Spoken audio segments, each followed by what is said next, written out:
Ils sont tous contre Ecopop. Droite, gauche, patron ou encore syndicats, tous dénoncent un texte excessif et dangereux. Il faut dire que les initiants veulent drastiquement freiner l'augmentation de la population en Suisse avec un objectif clair, préserver nos ressources naturelles, car c'est vrai, la Suisse attire beaucoup de monde. L'an dernier, 193 000 personnes sont venues dans notre pays alors que 106 000 le quittaient, soit un sol migratoire de 87 000 personnes. Et c'est ce chiffre que les initiants veulent freiner en le limitant à 0,2% de la population, soit environ 16 000 personnes. On ne résout pas de problèmes d'environnement en disant à des étrangers vous ne pouvez plus venir en Suisse. Ce n'est pas une solution, c'est en plus si on veut ou pas, mais ça c'est xénophobe. Pire qu'un crime, une faute. Cela met en danger la voie bilatérale, cela met en danger les emplois. Vous l'avez entendu, tout le monde est contre l'autre volet aussi de l'initiative qui veut encourager les pays du Sud à faire moins d'enfants. Après le vote du 9 février, les élites du pays retiennent leur souffle. Reste à savoir ce que fera le peuple le 30 novembre prochain. Décidera-t-il de restreindre encore l'immigration? Place au débat.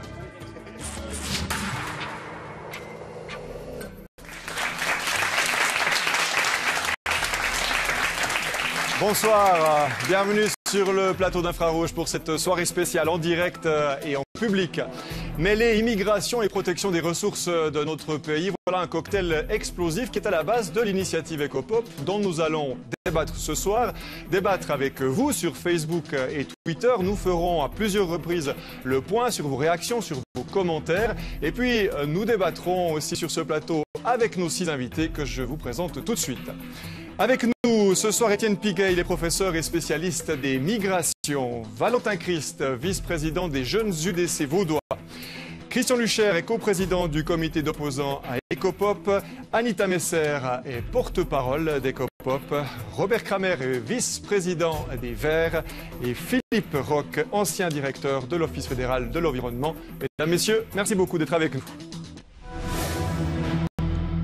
Sommes-nous trop nombreux en Suisse? C'est avec cette question que j'aimerais ouvrir la discussion ce soir, avant qu'on s'attarde sur les solutions qui sont prônées par l'initiative Ecopop. Philippe Roch, bonsoir. Bonsoir. Vous êtes l'ancien directeur, on l'a dit, de l'Office fédéral de l'environnement, mais aussi ancien directeur du VVF, très engagé avec conviction dans cette campagne en faveur de l'initiative. Un peu esselé, il faut le dire, devant le peloton en Suisse romande. On verra le 30 novembre si je suis seul. Et alors ça, voilà, ce sera là le verdict. Aujourd'hui, on est un peu plus de 8 millions en Suisse. Est-ce que nous sommes trop nombreux? Alors, Ecopop ne parle pas du nombre d'habitants actuels, mais la pression de la population suisse actuelle sur la nature, le paysage et le territoire est très forte, puisque d'après les calculs de l'empreinte écologique, nous consommons, ces 8 millions consomment 5 fois ce que la Suisse serait capable de produire.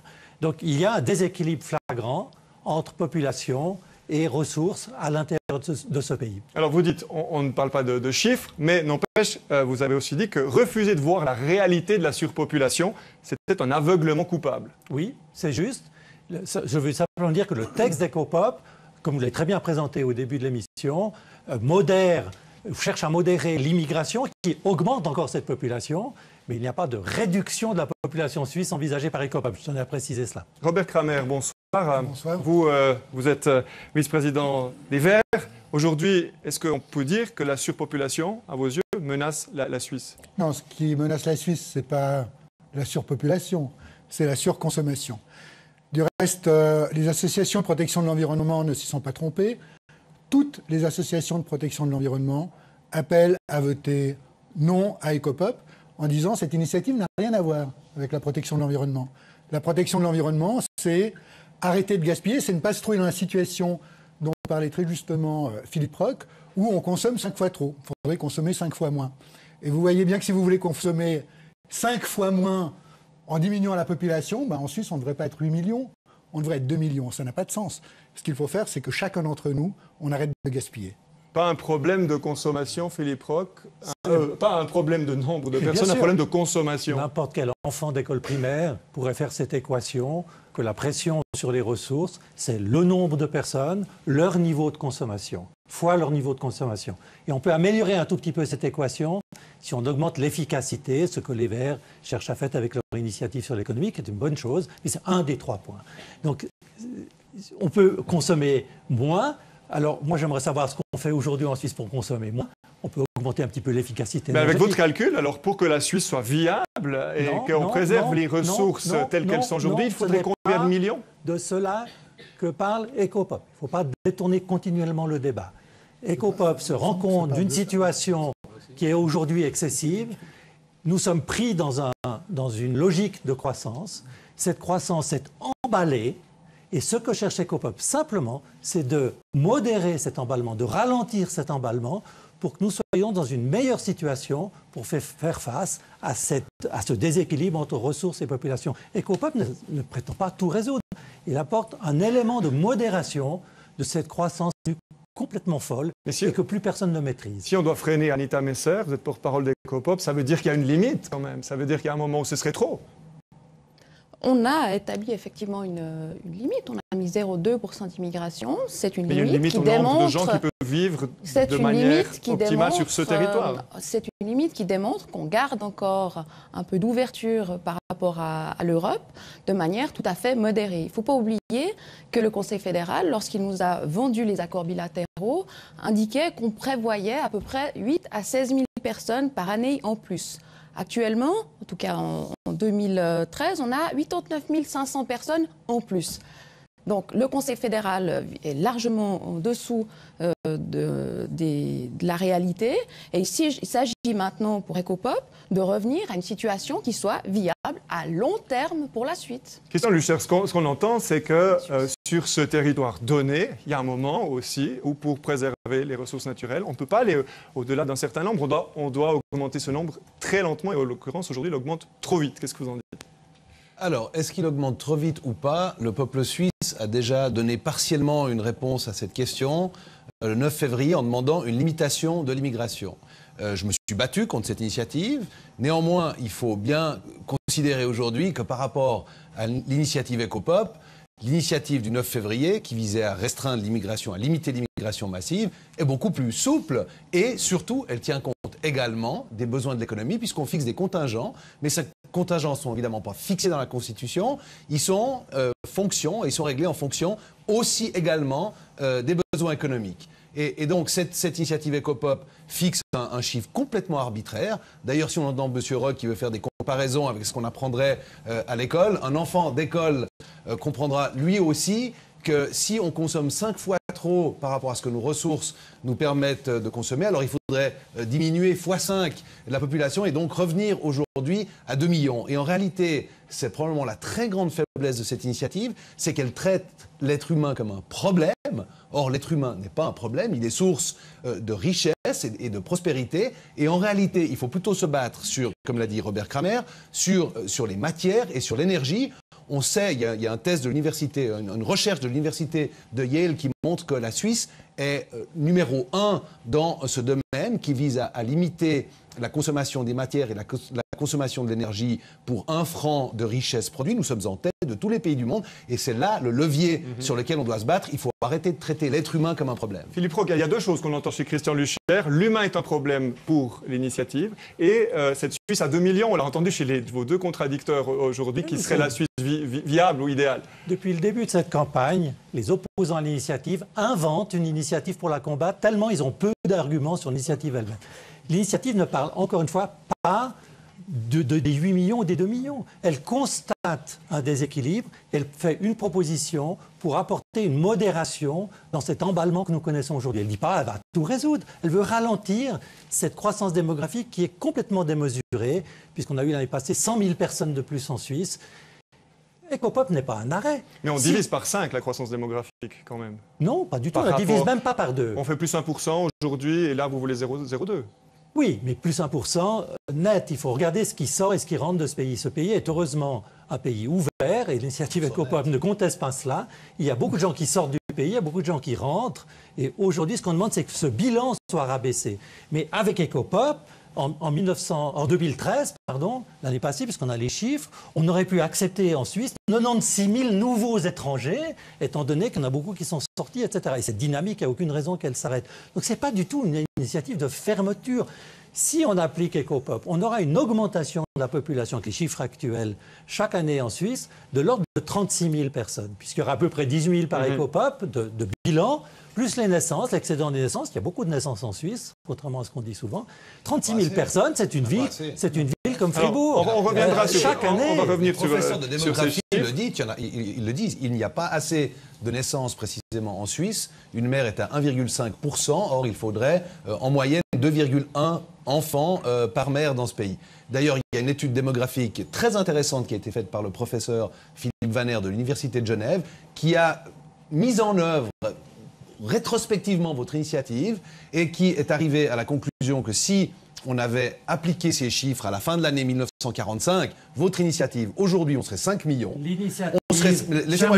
Laissez-moi terminer. On nous vote sur serions cette 5 initiative millions en 2014. et nous aurions 40... Attention, je vous mets d'accord, messieurs. Nous aurions 40%. Je vous mets d'accord. Ne vous plaît pas. Nous ne sommes pas en 1945, nous sommes en 2014. Je vous dis quel serait le résultat si on avait j'entends dans vos appliqué propos Ecopop que vous aujourd'hui. voulez forcer les femmes suisses à avoir davantage d'enfants. Laissez-les choisir. Mais le professeur Vanner a aussi appliqué Il n'est votre pas là, initiative. professeur Vanner, Aujourd'hui, non mais il a fait une étude. Alors et justement, Christian Lucher, on a les chiffres. On a les chiffres. On montre les chiffres de M. Vanner, justement, puisqu'on s'est aussi évidemment intéressé à cette étude qui est sortie ces jours. Et on voit qu'en appliquant Ecopop, il a fait le calcul par exemple pour 2030, avec Ecopop, il y aurait 8,4 millions d'habitants. Sans Ecopop, 9,45 millions d'habitants en Suisse. Une différence quand même d'1 million, c'est beaucoup. Ce qu'il précise aussi, Philippe Vanner, dans son étude, c'est que ça freine l'augmentation de la population, soyons clairs, mais ça fait aussi que les personnes âgées prennent de plus en plus de place dans le rapport actif et personnes âgées. Philippe Roch, ça c'est quand même un vrai problème, non, de l'initiative et de son application, le fait qu'il y ait plus assez d'actifs pour les personnes âgées. De toute façon, à long terme, il faudra arriver à un état stationnaire. On ne peut pas augmenter tout le temps. Ça, tout le monde le reconnaît. Et quand vous voulez arriver à un état stationnaire, c'est-à-dire qu'il y a en même temps un équilibre entre les naissances, les décès, l'immigration, l'émigration, vous avez une phase de transition. Alors c'est clair que pendant cette phase de transition, il peut y avoir des petits déséquilibres. Mais franchement, toutes les projections qui ont été faites ces dernières années sur l'ABS étaient fausses. Et on s'aperçoit que finalement, il va peut-être manquer pendant quelques années un peu d'argent. Mais c'est pas énorme. 3 milliards, c'est un peu non, d'argent. on peut donner n'importe quel chiffre. Mais l'important, c'est de garder à long terme la richesse de ce pays, sa diversité, son équilibre, sa beauté. Et pour ce prix-là, il vaut la peine de faire cette transition avant qu'on l'aille complètement saccagée. Dites-moi, qu'est-ce qui va se passer si on continue sans réagir aujourd'hui? Il y aura de toute façon un effondrement. Il n'y a aucun système de croissance continue qui ne connaît pas à un moment donné un effondrement. Et quand on aura un effondrement à 9 millions, ça sera autrement plus difficile à vivre que si on accepte aujourd'hui de ralentir cette croissance pour atterrir en douceur. Robert Kramer, une réponse. Vous secouez la tête, pourquoi? Oui, je secoue la tête parce que je trouve ces calculs, ces courbes qui montent sans arrêt, etc., tout ça, c'est pas vrai. La vie, elle n'est pas comme ça. Elle n'est pas non plus comme l'imaginent les gens d'Ecopop. Pourquoi est-ce que les gens ils viennent en Suisse? Parce qu'il y a de la richesse, ils viennent chercher du travail, ils viennent d'endroits où il n'y en a pas. Vous pouvez faire toutes les initiatives Ecopop que vous voulez, les gens ils viendront, ils seront travailleurs au noir, ils auront des statuts qui seront des statuts beaucoup plus précaires, donc ce sera juste assez salaud pour les gens qui viennent, mais ils viendront quand même. Et puis, il y a un moment donné où ils viendront plus, c'est le jour où l'économie fonctionnera moins bien, parce qu'ils auront plus de travail chez eux, il y en aura moins ici, ce sera moins attrayant, puis ils arrêteront de venir. Et non seulement ils viendront plus, mais bon nombre de Suisses vont les suivre. On pouvait lire hier dans les journaux que de tous les pays du monde, ce sont les Suisses qui sont le plus mobiles, le plus disponibles à partir et à aller travailler à l'étranger. Le jour où il n'y a plus de travail, ils partent. Et c'est très, très simple, c'est pas plus compliqué que ça. Alors, vous nous expliquez tout à l'heure, Madame Meisser, que ce que vous souhaitez, c'est dénoncer les bilatérales. Oui. Vous nous expliquez que, au fond, le système des bilatérales qu'on a passé, il ne convient pas, il y a trop de gens qui viennent. Dénoncez les bilatérales, vous verrez l'économie suisse s'effondre, et les gens qui restent en Suisse, ce sont ceux qui sont contraints d'y rester, parce que ce sont des rentiers. On va ouvrir le chapitre de la prospérité économique dans un deuxième temps. Tout à l'heure, je vous propose plutôt que maintenant on fasse un peu mieux connaissance avec Ecopop, parce qu'il faut quand même le dire, en Suisse romande, Ecopop, jusqu'à cette campagne, était plutôt méconnu. C'est un mouvement qui est né en Suisse alémanique dans les années 70. Et une de ses chevilles ouvrières aujourd'hui vit en Argovie. Il est membre du Parti des Verts, il faut le signaler. Cet homme, c'est le secrétaire général d'Ecopop. Il est d'ailleurs le seul salarié de l'association. Gilles de Disbach est allé à sa rencontre. Voilà son portrait. C'est dans le paisible village d'Effingen, dans la campagne argovienne, derrière cette fenêtre, que les militants d'Ecopop affûtent leurs dernières armes. Nous sommes chez Andreas Thomen, une des têtes pensantes de l'initiative Ecopop. Nous ne pouvons malheureusement pas nous payer une campagne coûteuse comme Économie Suisse peut le faire, avec des affiches dans les gares. Au contraire, nous, on doit tout faire tout seul. Et oui, faire une campagne nationale n'est pas une sinécure. Notre combat, c'est un peu David contre Goliath. Nos adversaires ont les moyens financiers, nous avons les meilleurs arguments. Parlons-en justement de ces arguments tant décriés d'Ecopop. Pour Andreas Thomen, c'est clair, dès qu'on parle population, ça fait grincer des dents. Est-ce que je suis de trop? Est-ce qu'on est trop? Cette question est nouvelle pour beaucoup de monde. Personne ne se l'est vraiment encore posée. Et c'est une question qui touche très profondément les gens. J'ai moi-même des enfants et j'aimerais simplement qu'ils aient un accès à la nature, une bonne qualité de vie, comme nous l'avons d'ailleurs actuellement. Agir avant qu'il ne soit trop tard. La priorité pour ce père de 3 enfants, aussi syndic de sa commune de 600 habitants. Alors quand on l'accuse d'être raciste en tant que militant d'Ecopop, il doit se justifier. Les gens qui me connaissent savent que je ne suis pas comme ça, mais il y a aussi des gens dans ce petit village qui ne me connaissent pas personnellement. Et ces gens-là lisent les journaux sans vraiment connaître le sujet, sans savoir que ces accusations sont fausses. Comme si Ecopop était la goutte de trop après un certain 9 février. Nous savions qu'il y aurait de la résistance politique, mais nous n'étions pas préparés à cette foire d'empoigne.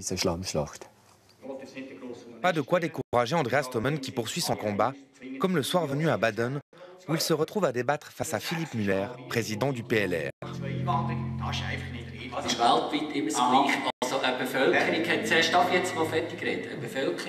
Si le débat à propos d'Ecopop est en général très passionné, ce soir-là dans la salle, on ne peut pas dire qu'il y avait de l'électricité dans l'air.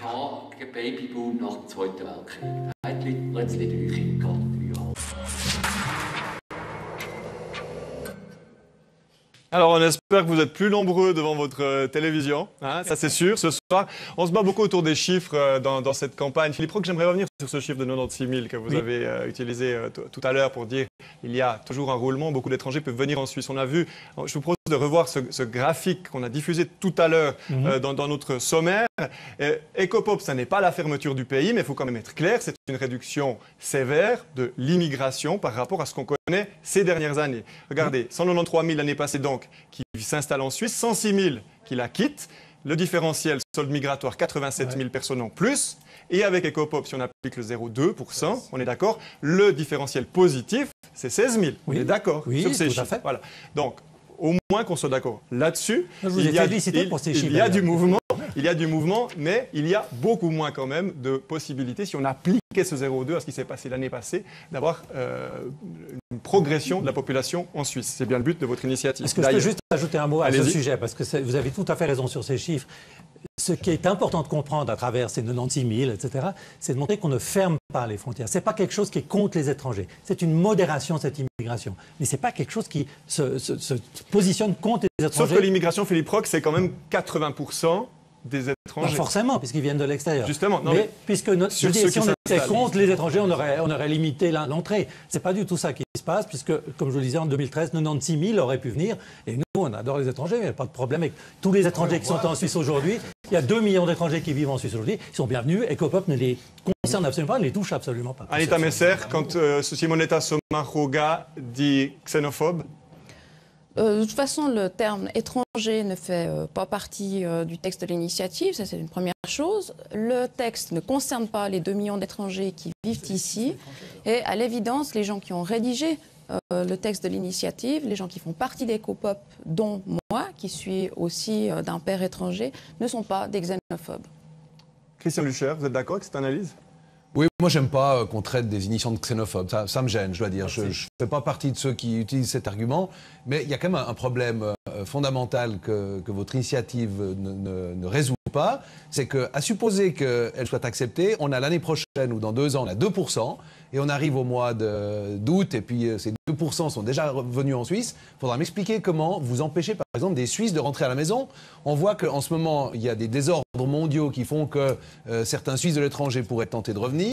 Il y a des désordres fiscaux également. On voit que la situation fiscale des Suisses en France est telle qu'il y a des dizaines de milliers de personnes qui reviennent de France pour ne pas que leur succession soit taxée selon le droit français. Et ces gens-là, qui sont des Suisses, vous allez les empêcher de retourner dans leur pays. C'est quand même extraordinaire. Et ça, il n'y a jamais personne qui a réussi à donner un argument qui permette d'expliquer sérieusement à un Suisse qui ne peut pas rentrer chez lui. Moi, j'aimerais quand même revenir sur cette discussion autour des étrangers. Philippe Roch, on va quand même empêcher une bonne partie des étrangers qui aujourd'hui viennent travailler ici de venir travailler en Suisse.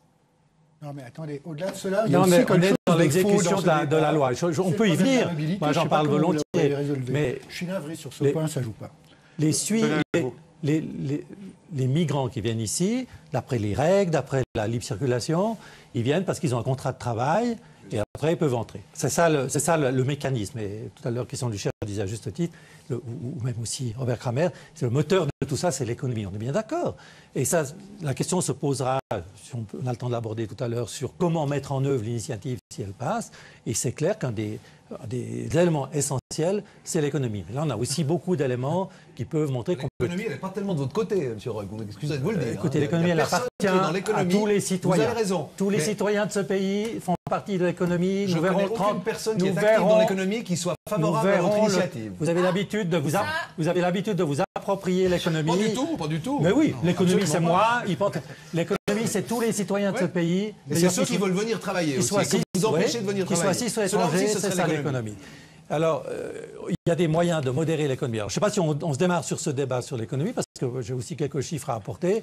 Les chiffres, on les sortira tout à l'heure. Oui, moi, justement. J'aimerais donner la parole à Robert Kramer, qui s'est signalé, et on va écouter ce qui se passe sur les réseaux sociaux dans quelques instants. Je déteste couper la parole aux gens, mais j'aimerais pas qu'on reste sur ces chiffres qui, à mon avis, sont totalement faux, dans leur interprétation, en disant...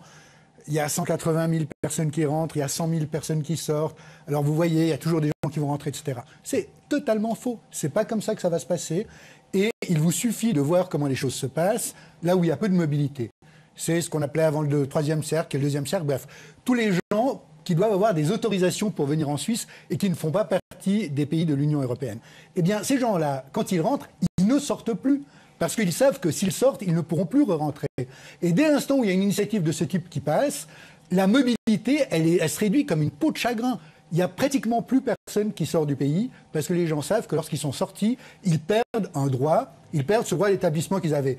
Et ce point n'est pas contestable. Il n'est pas contestable parce que nous avons l'expérience suisse de toute la période où l'immigration est contingentée. On avait ces statuts de saisonniers, enfin tous ces statuts que notre pays avait imaginés avant qu'on ait les bilatérales. Et on a aujourd'hui même, l'exemple concret des ressortissants qui sont hors bilatéral et qui, lorsqu'ils sont en Suisse, ne ressortent plus. Et du reste, ce sont ces gens-là qui émargent parmi les étrangers le plus aux assurances sociales. Ce n'est pas les Français et les Allemands. Eux, quand ils n'ont pas de travail, ils ressortent parce qu'après, ils reviennent.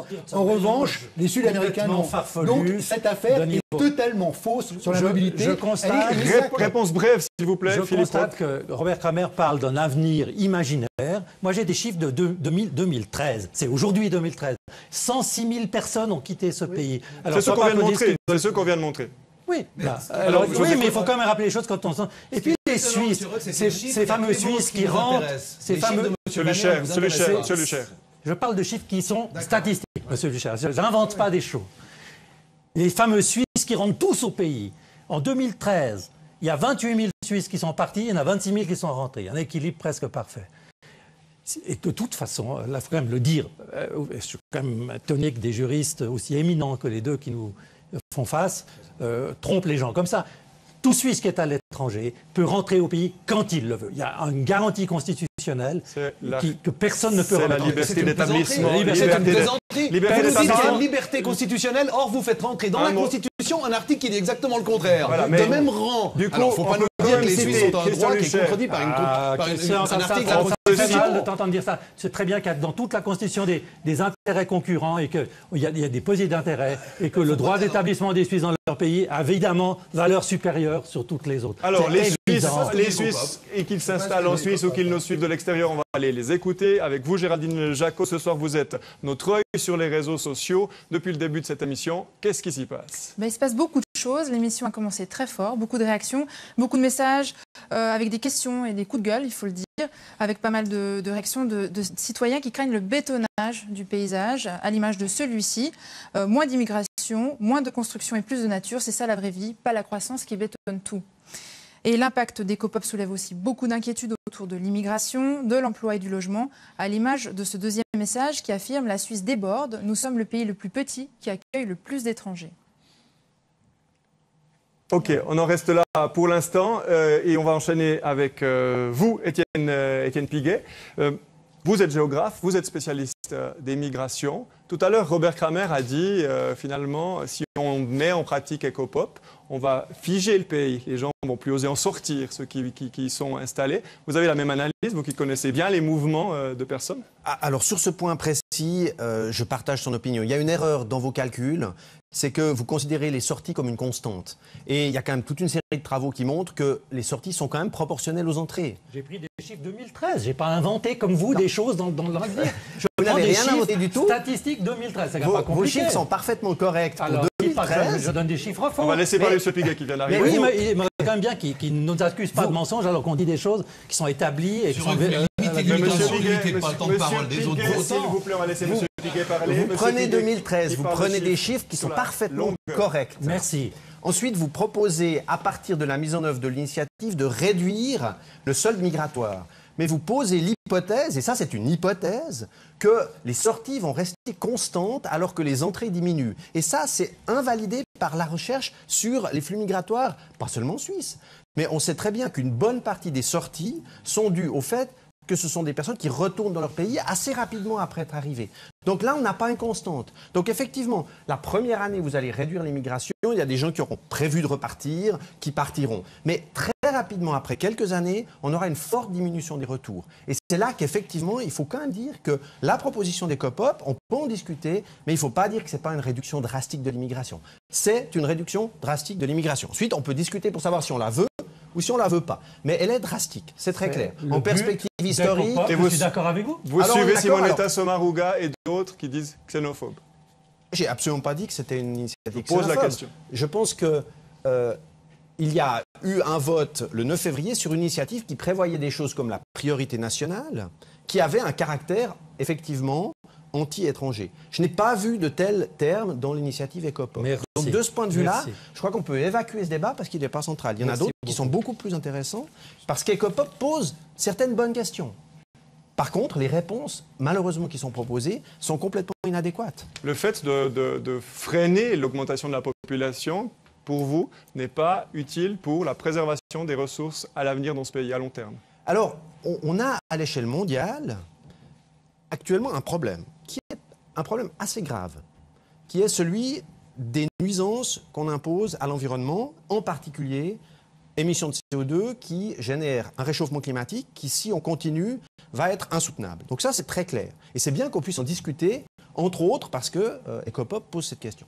Ensuite, le problème, c'est que, quelle est la réponse? La réponse, c'est évidemment que moins il y a de population, moins il y a de nuisances sur l'environnement, c'est clair. Mais on a des chiffres très précis. Dans le dernier rapport du GIEC, on a des chiffres qui montrent quelle est la part de l'augmentation de la population dans l'augmentation des rejets de CO2 et quelle est la part de l'augmentation de la consommation dans les rejets de CO2. On a une part prépondérante qui est liée à l'augmentation de la consommation. On a une part non négligeable qui est due à l'augmentation de la population. C'est vrai. On peut même aller plus loin. On peut dire que l'augmentation de la population, malheureusement, a entièrement compensé les progrès technologiques qui ont permis d'être plus efficaces. Et ça, c'est extrêmement inquiétant. Parce que tout le reste, c'est-à-dire toute l'augmentation de la consommation à l'échelle mondiale, a eu pour conséquence une explosion des émissions de CO2. Donc là, on a un véritable problème. Mais ensuite, par rapport à ce problème, on peut observer deux tendances qui sont totalement divergentes. Une qui est la tendance de la population mondiale, qui est quand même à lentement aller vers une stabilisation, qui prendra du temps, mais qui est quand même la tendance. Et puis la tendance de la consommation, qui, elle, est la tendance de la consommation qui, elle, au contraire, croît de manière exponentielle. Donc, où est la priorité? Est-ce que c'est limiter la population qui est déjà en train de ralentir? On peut éventuellement aller dans le sens d'un ralentissement plus rapide. Pourquoi pas? On va poser la question. Où est le vrai problème? Où est la priorité, Anita Messer? L'augmentation de la consommation. Je rappelle qu'on calcule les temps de parole ce soir Anita Messer, où est la priorité? Monsieur... Moins de consommation ou faire baisser la population mondiale? Monsieur Puget, c'est quelqu'un d'absolument magique. L'année passée, il n'y avait pas de problème de surpopulation. Cette année, à l'université à Genève, il a parlé publiquement de contingent. Moi, je dis, l'année prochaine, Monsieur Puget, vous rachetez Ecopop et vous devenez président de l'association. Vous travaillez pour nous. Réfléchir, mais je doute. Vous travaillez pour nous, c'est formidable. Vous évoquez exactement tous les problèmes qui peuvent survenir par rapport au monde et par rapport à la Suisse. Vous indiquez très clairement que c'est le nombre de personnes qui va déterminer la taille des infrastructures qu'on va devoir adapter. Et puis les immigrés, évidemment, ils ne vont pas faire du camping à l'année, ils ne vont pas rouler en trottinette et ils ne vont pas faire du bilboquet pendant le week-end. Donc il y a un moment, ces gens qu'on accueille ici, quand on en accueille 73 000 par exemple, ça signifie qu'il faut bétonner à raison de 40 000 habitations pour eux. Ces gens ont effectivement un impact sur leur environnement. Le lien, il est clair. Mais il y a une faute logique dans ce raisonnement. C'est-à-dire que la majorité des immigrants viennent de l'Union européenne. Si vous avez un Français qui vient de Bordeaux et qui vient en Suisse, la différence, c'est que peut-être que sa voiture en Suisse aura un catalyseur, ce qui n'est pas forcément le cas en France, que peut-être qu'en Suisse, on est un peu plus en avant pour un certain nombre de mesures de protection de l'environnement. Donc, au mieux, il polluera moins, et au pire, il polluera la même chose. Donc, de vouloir limiter l'immigration pour limiter la pollution, ça fonctionne juste pas. Je ne peux pas décider de la politique française. Je fais de la politique ici, avec les sous qu'on a ici. En France, moi, je ne peux rien faire. Les Français font ce qu'ils veulent. Nous, ici, on fait ce qu'on veut et on n'a pas le pouvoir d'agir en France. Raison pour laquelle l'initiative fédérale s'arrête ici. Alors, un mot, Philippe. C'est la question mondiale. Oui et non. Il a très bien démontré, ce qu'on essaie de dire depuis le début, c'est qu'il y a les deux facteurs qui jouent, puis après, on peut avoir des priorités, et la consommation, etc. Sur la question de la consommation, aujourd'hui, en moyenne mondiale, c'est-à-dire y compris les plus pauvres et les plus riches, nous consommons une planète et demie. Une planète et demie. Ça veut dire quoi? Ça veut dire que chaque année, nous attaquons le capital naturel de la planète. On le connaît pour les forêts, pour les poissons, etc. Ce qui veut dire que si on n'utilisait que le facteur de la consommation, pour reprendre cet argument qu'a aussi utilisé Robert Kramer, ça voudrait dire qu'il faudrait arriver à une planète, si possible, qui aujourd'hui vit au niveau d'une planète de consommation. C'est le Tchad, le Mali, la Guinée-Bissau. Est-ce que c'est ça la proposition des opposants à l'initiative Ecopop? C'est que nous réduisions notre consommation au niveau des gens du Mali. Moi, j'ai une vision plus optimiste de la planète et de l'humanité. Moi, j'aimerais que les gens qui vivent au Mali, en Guinée-Bissau, aient une meilleure qualité de vie. Il faudrait 4 planètes, alors.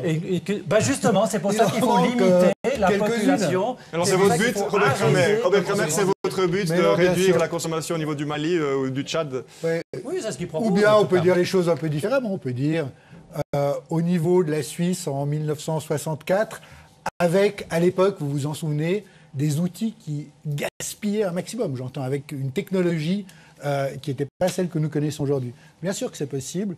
Bien sûr que c'est possible si on le veut. Et d'ailleurs, la Suisse, on l'a rappelé, est exemplaire à cet égard. Ceci dit, il y a quelque chose dont on n'a pas beaucoup parlé jusqu'à maintenant.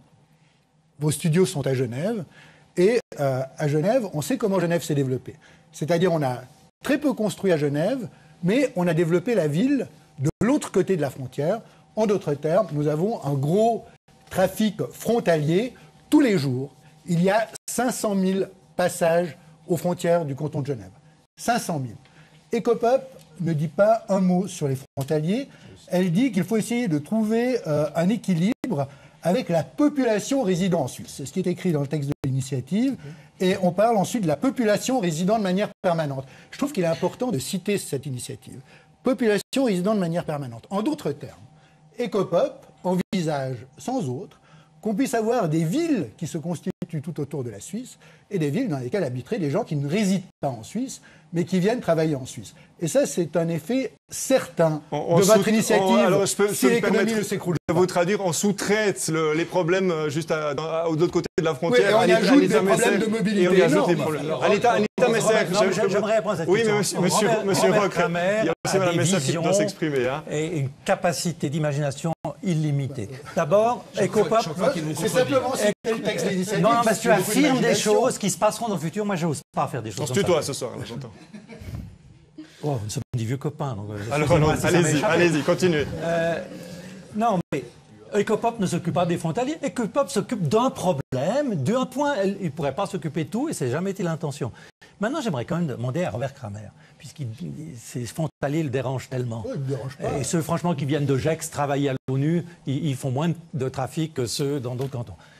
Qu'est-ce que tu as fait comme conseiller d'État, comme conseiller aux États, pour limiter ces frontaliers? Moi, je n'ai pas spécialement envie de les limiter, mais puisque c'est ça ton problème, alors qu'est-ce que tu as fait contre ces frontaliers? Mon problème, ce n'est pas les frontaliers. Bon, les les êtres humains ne sont jamais un problème pour moi. Le problème, c'est les nuisances environnementales qui sont liées à des déplacements inutiles. Et ce que j'ai fait pour cela, c'est que nous avons créé à Genève une grande coopération transfrontalière dans laquelle j'étais assez actif, enfin, tous ceux qui vivent à Genève le savent.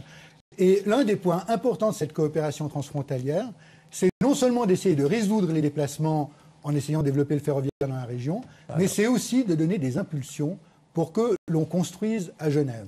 Plus de logements à Genève, plus d'emplois en France voisine, c'est un slogan que nous avons essayé de partager ensemble. Alors, Robert c'est un mauvais développement Robert Kramer et Philippe Roch d'avoir tous ces déplacements inutiles. J'aimerais revenir au cœur de l'initiative. J'aimerais donner la parole à la 6e personne qui nous a rejoint à cette table. Valentin Christ, bonsoir. Bonsoir. Vous êtes le vice-président des jeunes UDC du canton de Vaud. On précisera que l'UDC suisse, donc votre parti national, recommande le non à l'initiative EcoPop, mais qu'il y a 6 sections cantonales qui, eux, prônent le oui. Et la vôtre, la section du canton de Vaud, a eu un vote très serré pour le non, 25 contre 21 et 13 abstentions. À Genève, c'est même liberté de vote. Donc on voit un parti très divisé, une base qui est prête à soutenir massivement, selon notre sondage, à 64% cette initiative. Pourquoi vous soutenez l'initiative EcoPop?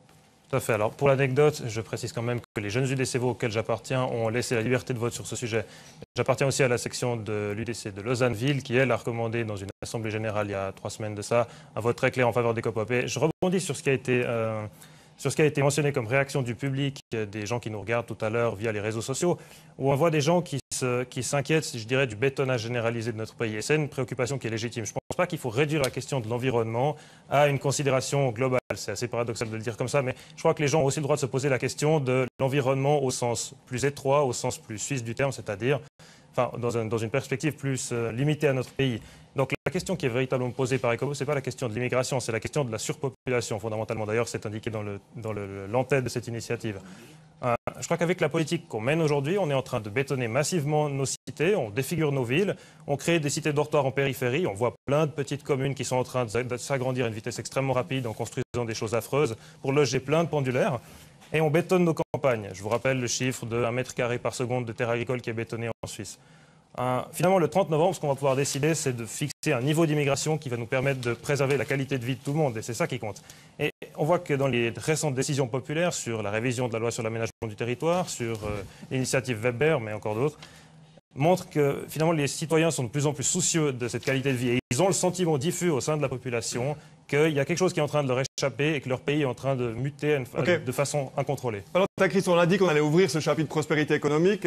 On est à 2 tiers de l'émission. On va donc l'ouvrir maintenant, mais en allant écouter l'inquiétude qui règne dans certains milieux économiques avec cette initiative EcoPop. Elle fait peur à l'économie suisse qui a finalement engagé des moyens pour lutter contre cette initiative. Elle fait peur à des entrepreneurs comme Christophe Sam, que Gilles de Disbar est allé voir à Neuchâtel. Christophe Sam dirige l'entreprise PTS, une entreprise qui s'occupe de protéger les inventions au niveau mondial. Les brevets, c'est son domaine. Et si EcoPop passe, PTS pourrait trépasser. Regardez ce reportage. Bonjour Stella. Christophe Sam est le directeur d'un cabinet de conseil en protection juridique. Plus de la moitié de ses employés sont étrangers, car les profils qu'il cherche pour son activité, il ne les trouve pas en Suisse. On a des ingénieurs, des docteurs en physique, et quand ils ont terminé ces études, ils font une formation complémentaire en droit des brevets. Et on a besoin de gens qui connaissent le droit suisse, mais aussi de gens qui connaissent le droit allemand, le droit français, des gens qui parlent le chinois pour aider vraiment nos clients à se protéger, pas seulement sur le territoire suisse, mais là où les contrefaçons existent, c'est-à-dire partout. Après le 9 février, un oui à EcoPop fermerait encore plus la porte à ces personnes qualifiées. C'est un facteur qui va désécuriser des gens extrêmement mobiles, des gens brillants qui peuvent choisir de travailler à Stockholm, à Milan ou à Neuchâtel. Le fait d'arriver dans un pays où ils ne sont pas certains que les étrangers vont être bien accueillis, ça les désécurise. Vous comprenez quand même la démarche des initiants d'EcoPop? Non, absolument pas. Je ne vois pas en quoi le monde, la planète se portera mieux si ces personnes travail à Paris, à Londres ou en Suisse. Les personnes vont consommer les mêmes ressources. On vit sur un monde global, donc essayer de protéger la planète en limitant l'immigration en Suisse, je crois que c'est illusoire. Non, si Ecopop passait le 30 novembre, PTS ne fermerait pas ses portes, mais devra certainement délocaliser une partie de ses activités à l'étranger.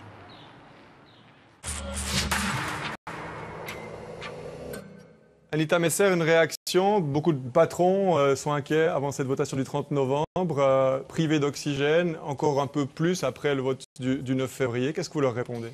Je dis que justement, Doris Leuthard avait souligné fin août que les patrons ne prenaient pas assez au sérieux la décision de la population de limiter l'immigration et que justement, elle était déçue du patronat parce qu'ils avaient toujours tendance à aller chercher dans le vivier européen ce qu'ils considéraient ne pas avoir sur place. C'est le cas, par exemple, par rapport au personnel médical. On dit qu'on ne forme pas assez de personnel médical. Or, au niveau de la santé, nous avons actuellement, selon les statistiques du SECO que j'ai sorties cet après-midi, nous avons en santé et action sociale 10 369 personnes qui sont au chômage actuellement. Non compris dans ces statistiques, les personnes qui ont fini l'école d'infirmière depuis moins de 6 mois et qui ne trouvent pas de travail, c'est une réalité. Non compris évidemment dans ces statistiques, les gens qui ont trop de fortune pour être qui sont hors statistiques du chômage, qui ne sont pas au social parce qu'ils ont trop de fortune pour l'être, ou alors qui sont carrément à l'aide sociale qui a par ailleurs doublé. Si je vous suis, Anita Messer, donc vous dites utilisons nos ressources en Suisse et depuis le 9 février, rien n'a changé, les patrons ne font pas l'effort. Christian Lucher, réaction à cette prise de position. On entend beaucoup depuis le 9 février, c'est vrai. 1, Berne ne fait pas ce qu'il faut, et 2, l'économie ne fait pas ce qu'il faut. Alors, dire que l'économie ne fait pas ce qu'il faut, ça me semble contraire à la réalité. Je crois qu'il y a une prise de conscience depuis le 9 février, mais tout le monde est responsable, le patronat l'est également. Dire que les autorités ne font rien, alors ça c'est totalement faux. Je crois que le Conseil fédéral et Didier Burkhalter en particulier fait un travail extraordinaire pour essayer de concilier le vote du 9 février avec la poursuite des bilatérales synonyme de prospérité pour notre pays. Mais il faut bien reconnaître que si cette initiative devait être acceptée ou rejetée mollement, ça compliquerait très sérieusement les négociations de notre pays avec l'Union européenne. Et j'aimerais quand même dire que quand on vient de voir un reportage où le patron de la société, PST, nous dit « si cette initiative est acceptée, je vais devoir localiser » et que j'entends M. Roch dire « ah ben c'est très bien », eh bien je trouve que vous êtes totalement irresponsable.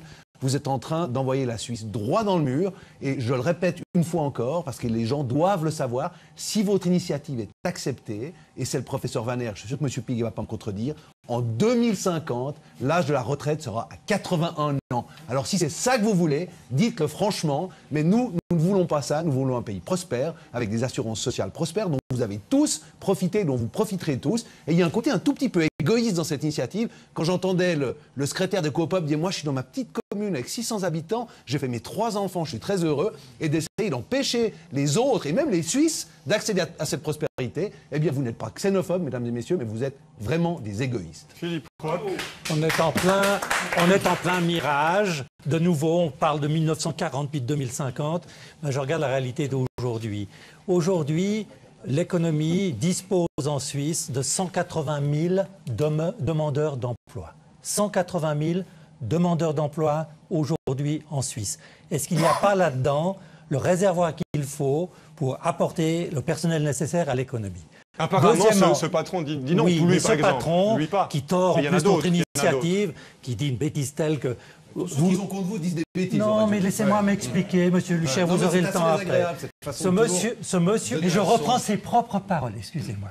Ce monsieur a dit, on veut quand même pas protéger la planète en limitant l'immigration en Suisse. C'est pas ce que demande l'initiative. Évidemment pas. L'immigration concerne l'environnement en Suisse. Donc on peut toujours tordre cette initiative pour ensuite l'attaquer, c'est quand même pas très honnête. Donc vous dites employons ceux qui sont au chômage ici, préférence nationale en d'autres termes. Oui, nationale, c'est-à-dire pas, y compris les étrangers qui sont ici. La moitié des chômeurs en Suisse sont aussi des étrangers. Ce n'est pas une question de discrimination, mais effectivement, il y a des gens ici qui cherchent de l'emploi. Pourquoi aller les chercher à l'extérieur?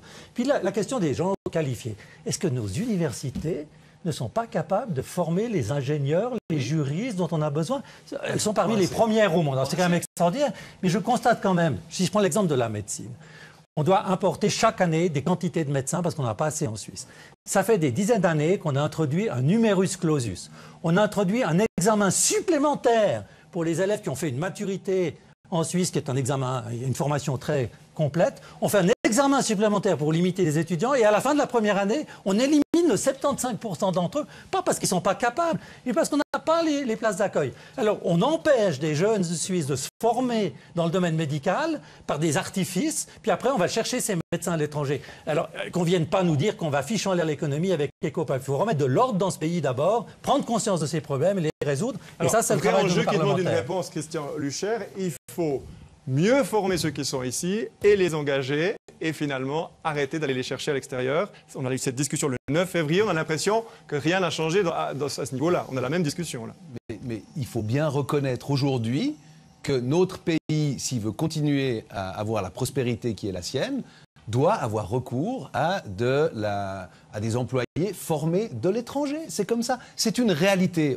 On peut discuter pendant des heures, cette réalité sera toujours vraie demain matin. Mais cela étant, c'est vrai que là aussi, il faut améliorer la formation. Et au Parlement, je crois que tous les groupes essayent d'améliorer cette formation. Il faut essayer d'employer des gens en Suisse qui sont formés, qui éventuellement sont au chômage. Vous avez raison.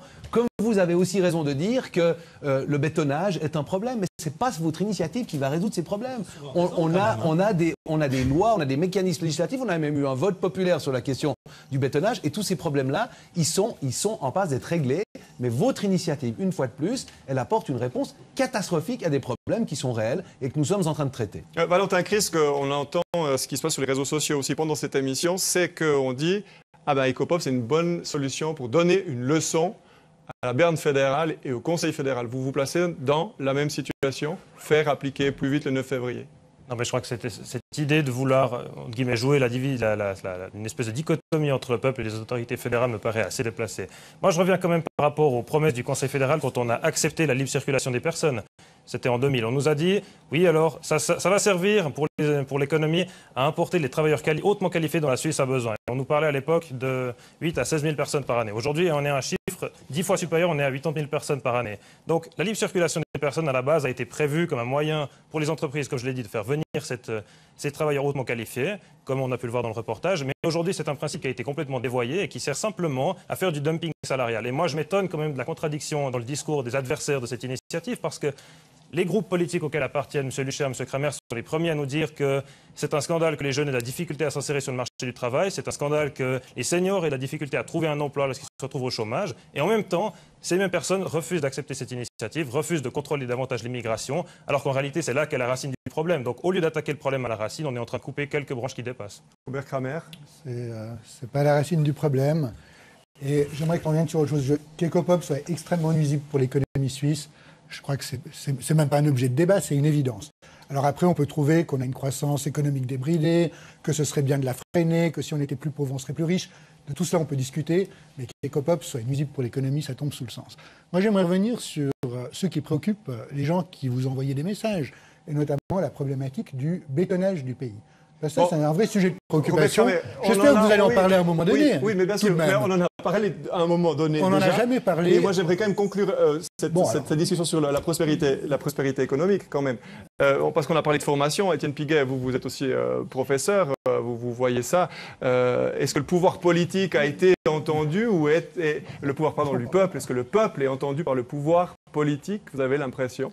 Alors, le vote du 9 février va être mis en œuvre. On va avoir une régulation plus stricte de l'immigration en Suisse, c'est assez clair. Ensuite, la question, c'est comment est-ce qu'on procède? Est-ce qu'on procède par des mesures d'accompagnement qui garantissent d'éviter le dumping salarial, par exemple? Est-ce qu'on procède en améliorant effectivement l'utilisation du potentiel national? Ou est-ce qu'on procède en mettant une barrière inflexible, extrêmement bas, qui s'appliquera à toute forme d'immigration? Et c'est là qu'il y a quand même un fossé entre la rigidité de la proposition d'Ecopop et simplement le pragmatisme. Même si on est d'accord, en admettant qu'on le soit, sur les problèmes qui ont été évoqués, on peut véritablement douter du remède qui est proposé par Ecopop. C'est véritablement une rigidité absolue de la migration vers la Suisse qui est proposée. Géraldine Jacot, Robert Kramer disait ce qui préoccupe les téléspectateurs internautes, c'est notamment le bétonnage. Qu'est-ce qui ressort là de ces dernières minutes? Vous observez les réseaux sociaux. On peut quitter l'écologie pour partir sur un débat essentiellement axé autour de l'immigration. Et je vous le confirme, un message très fort qui revient souvent, c'est on n'a pas été entendu après le 9 février. Alors à l'image de ce message, quand le peuple vote, tout est annulé, alors on se fait vraiment prendre pour des idiots, mais nous ne baissons pas les bras. Alors, Christian Lucher, parce que là, vous êtes directement concerné, en plus. Non, moi, je suis pas directement concerné. Oui. Les relations avec l'étranger, vous en occupez aussi du côté du Parlement. Vous avez raison, mais j'ai tout de même, je tiens à le rappeler, milité contre l'initiative qui a été adoptée le 9 février, mais par rapport à EcoPop, c'est une comptine pour enfants, il faut bien dire. Mais dans cette initiative, les initiants avaient tout de même prévu deux choses. D'abord, du 9 février, qui soit tenu compte des besoins de l'économie. Donc c'est extrêmement important que les contingents, qui évidemment ne sont pas dans la Constitution, soient décidés en fonction des besoins de l'économie, ce qui est essentiel. Mais surtout, les initiants ont laissé du temps à la Confédération, un délai de 3 ans, si je ne m'abuse. Il n'y a que 6 mois qui se sont écoulés. On a 3 ans pour mettre en place une législation d'adaptation de cette initiative. Et pour mettre en place une législation d'adaptation, il faut évidemment qu'on travaille avec nos voisins qui, je le rappelle une fois encore, sont source de richesse pour nous. Mais il est vrai que le peuple a donné un message aux autorités politiques et fédérales, en particulier le 9 février, et que, croyez-le bien, le Conseil fédéral et M. Burkhalter en particulier en sont particulièrement conscients et travaillent d'arrache-pied pour trouver une solution qui respecte l'initiative et les intérêts de la Suisse en même temps. Sur le temps à prendre, on pourra quand même préciser que même Oscar Freisinger, dans les publicités de votation qu'on peut lire, dit « Rome ne s'est pas faite en un jour et il faut prendre du temps avant de l'appliquer ». Valentin Christ, ça c'est donc Oscar Freisinger, lui qui est opposé à EcoPop. 4 ans, vous dites? 4 ans pour EcoPop. Oui, mais avec un chiffre qui est dans la Constitution. Dans le 9 février, il n'y a pas de chiffre dans la Constitution, si ce n'est les 3 ans qu'il faut respecter. Et une fois encore, on tient compte des besoins de l'économie. Alors, il n'y a pas de limite. Robert Kramer, j'aimerais aussi ouvrir le dossier de la planification familiale, allez-y. Mais il y a beaucoup de choses très concrètes qui se font. Il y a quelques semaines, il y avait une grande manifestation à Berne pour favoriser l'apprentissage. C'était ce concours avec tous les apprentis du pays.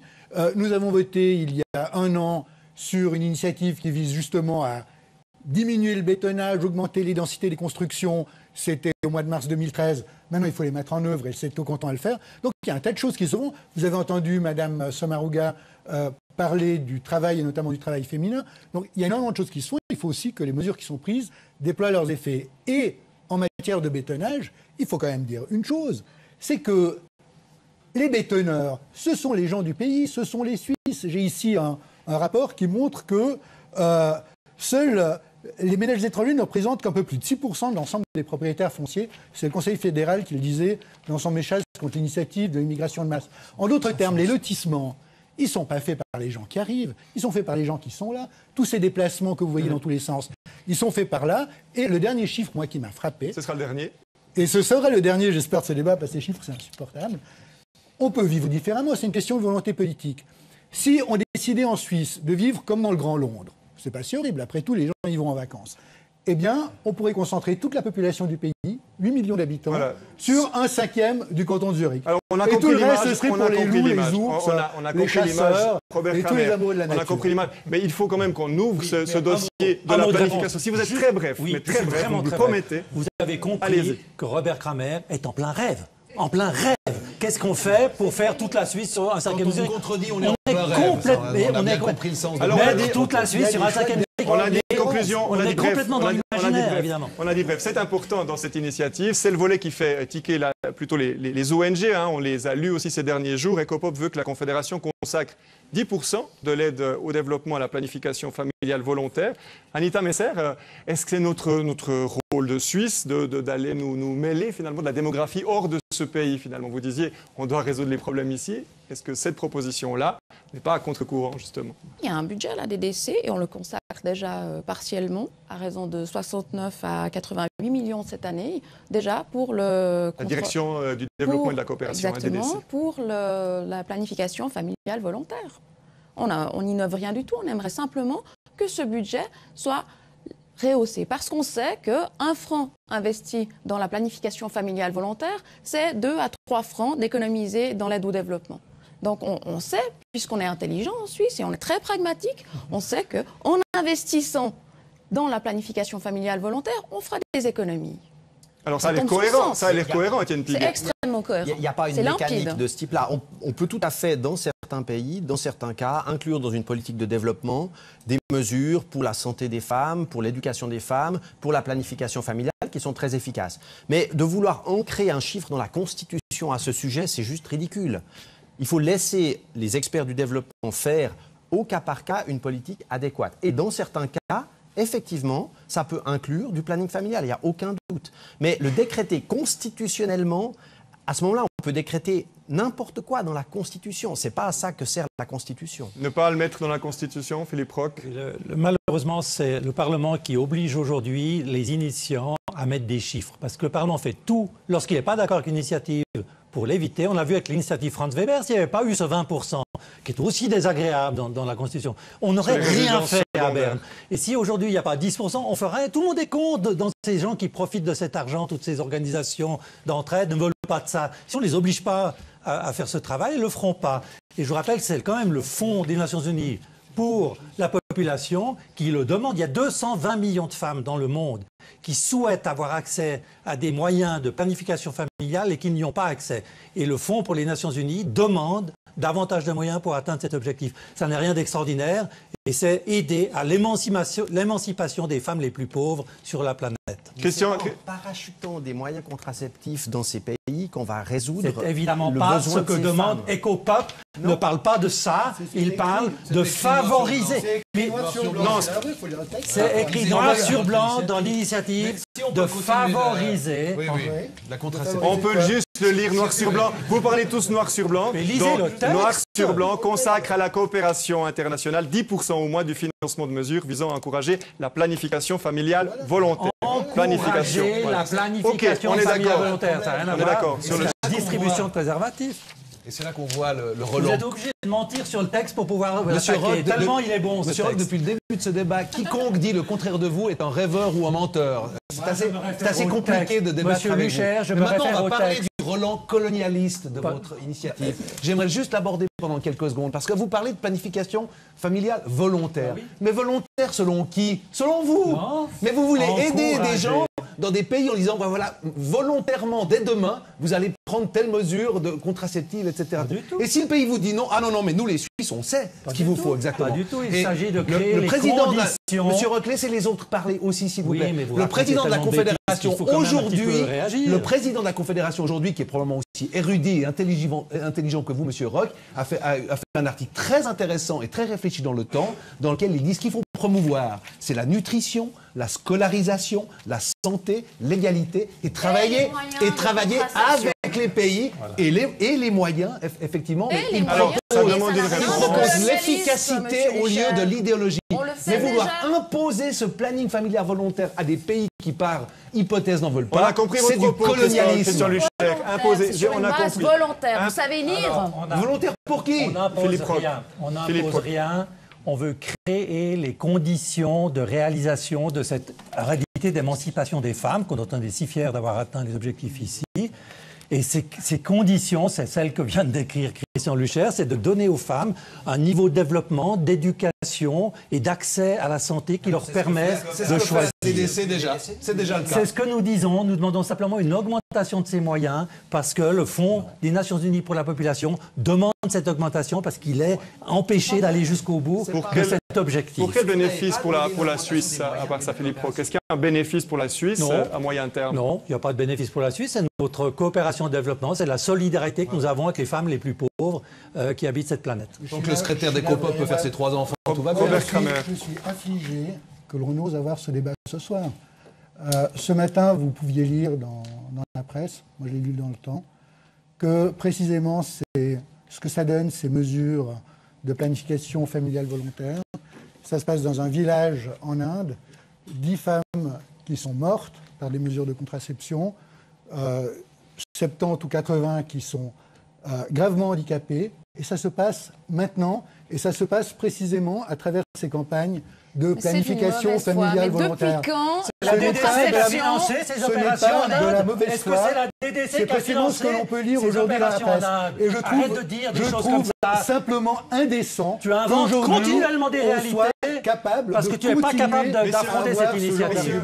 Messieurs, on a dit le temps est compté ce soir. Je dois laisser la parole à Anita Messer sur ce point précis avant de redonner une parole finale à messieurs Roch et Kramer. Allez, Anita Messer. Depuis quand la contraception, c'est un motif, c'est pas une raison, c'est pas la raison qui provoque la mort des femmes.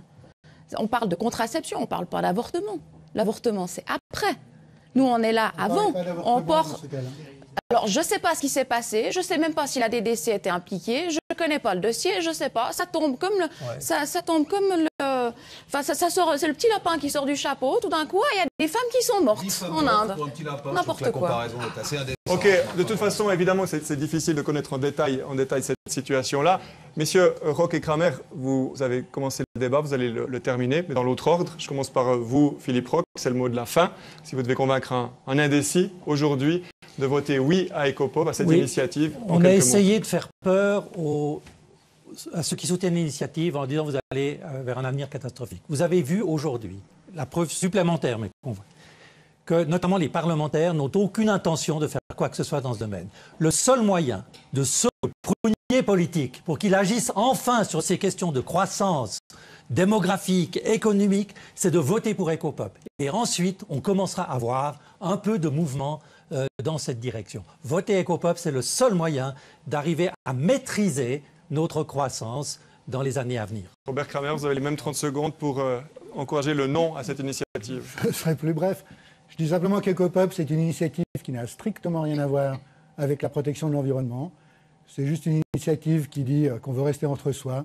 C'est non seulement nuisible pour la protection de l'environnement, mais en plus, c'est bien sûr nuisible pour l'économie et les rapports entre les gens. C'est une initiative qu'il faut rejeter à tous égards. Elle est juste moralement indéfendable. Merci madame, merci messieurs d'avoir pris part de manière active à ce débat ce soir. Merci à tous ceux qui l'ont préparé, qui l'ont réalisé ce soir également. Dénouement de cette campagne des votations fédérales le dimanche 30 novembre à suivre jusque-là sur la RTS et ce jour-là également. D'ici là, Infrarouge revient dans sa case traditionnelle mardi. À la semaine prochaine. Bonne fin de soirée à tous et au plaisir de vous retrouver.